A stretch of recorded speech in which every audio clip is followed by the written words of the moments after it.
So welcome back after a long break, back to our study on effective discipline. What was it called again? From chaos to calm. Effective disciplining child strategies. Every mom should know. So we are still on positive discipline. We've looked at reinforcing good manners, good behavior. So when your child does good, you point it out that this is what she did good, and you are praising her for it. She's aware of good behavior, and you are praising her for it. It motivates her or him to be a good child next time, to keep that good behavior. Okay, so that's for positive reinforcement, reinforcement of positive character. What do you call it again? Rewarding good manners, rewarding good behavior. The second one we looked at was set clear expectation. This is what I expect of you. Define it, communicate it to your child. It's very, very important, because many times you just assume these children know what is right. Sit them down, set clear expectations. So we gave illustrations with stories, and I believe we are clear on those 2 points. So the third point is to be consistent. Set a structure. It's very important, and this particular point is a very, very important one. I found out that it has helped me a lot. Whenever I put structures down and give a timetable or a schedule or a routine, I tend to shout less, and I get to have things done. A lot of things done. It even happens among staff. For instance, there was a time when I did not set clear expectations for my staff. There was a time there was no SOP, standard operating procedure, of how they should do things.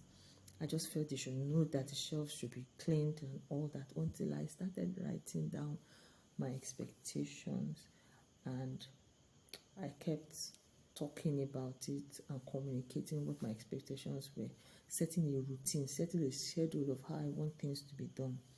I talked less, I shouted less, and I also found out that staff were happier and easily relatable when they knew this is what is expected, and consistently they found out that this is what we expect. The same thing with children. It's good to have a routine for them. There is no harm. Yes, you may just dedicate one day where you sit down and say, okay, how is our morning routine supposed to go? What should we do first? Okay, we should wake up, we should pray, we should brush our teeth, as in step 1, step 2, step 3, step 4. Everything is listed out, and it's also communicated to the child. As your child is getting older, she comprehends. They start comprehending even as early as 2 years. So don't think you wait till they are 10 years before you start communicating those things to them. So you set a structure, a routine, morning routine, after school routine, bedtime routine, holiday routine. Sit down, schedule each activity, structure their time. This is what you expect of them in the morning. Structure it, write it down. For older children, you can even write it and paste on the wall. For those who cannot read, you can put a picture, and you sit down with them, communicate. This is what we are expecting you to do, 9 to 10, 10 to 11, and like that. And keep to this structure. Be consistent with this structure.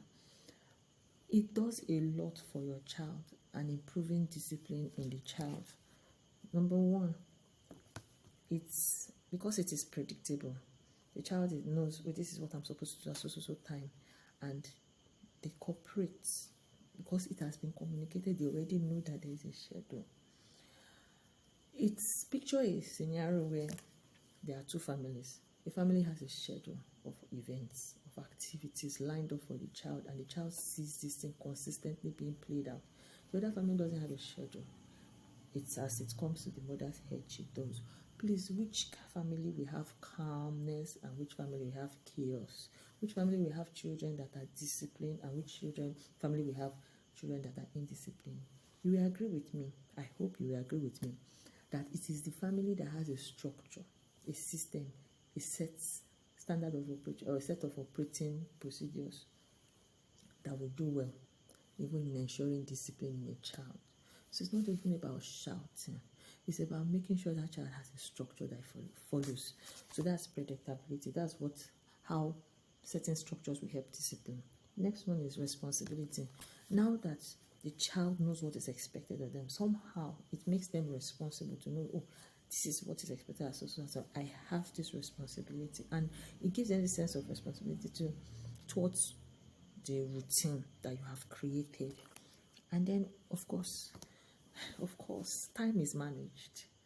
When you have a definite set of rules that say, this is what I'm going to do, this is what I'm going to do, that, of course, it helps you manage time.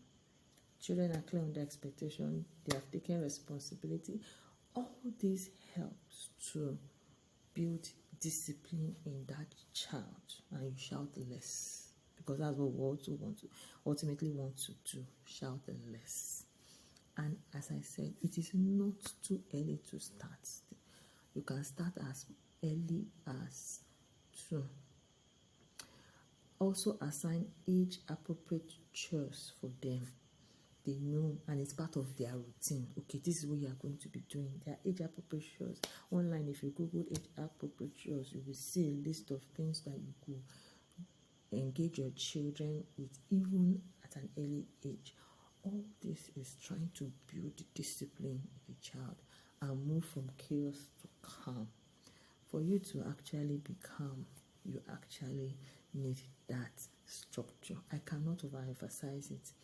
I am more organized when I have a set of rules to follow, a set of guidance, a set of timetable to follow. And if I follow it consistently, then I am even better than it. And everybody has an expectation. Just imagine your child wakes up in the morning, there's no structure, there's no it's not assigned tasks. Wakes up in the morning, next thing sitting in front of the TV and you're shouting, is it TV that you're supposed to be watching early in the morning? Don't you think there's work to do in the house? You have no set structures. That's why. So I hope I've been able to explain these points very well about certain systems, consistency, structures, orderliness. You need to take paper and biro. If possible, write it and paste in the wall where everybody will see that this is what is expected of them. That is even better. So write it down, paste it. Write your set of rules, table manners and everything. You are, in so doing, building up a child that will be disciplined, even without the use of cane and gra-gra. They just want to know what is expected of them. Well, having said that, there are times life happens and we may not be able to keep to our routine that we have set out. Be flexible. That's also part of life. Be adaptable, be flexible, and let your child know that life can happen. But don't let that be the norm. It shouldn't be the norm that today you are doing this, tomorrow you are doing this. No. But we should also be flexible. Thank you.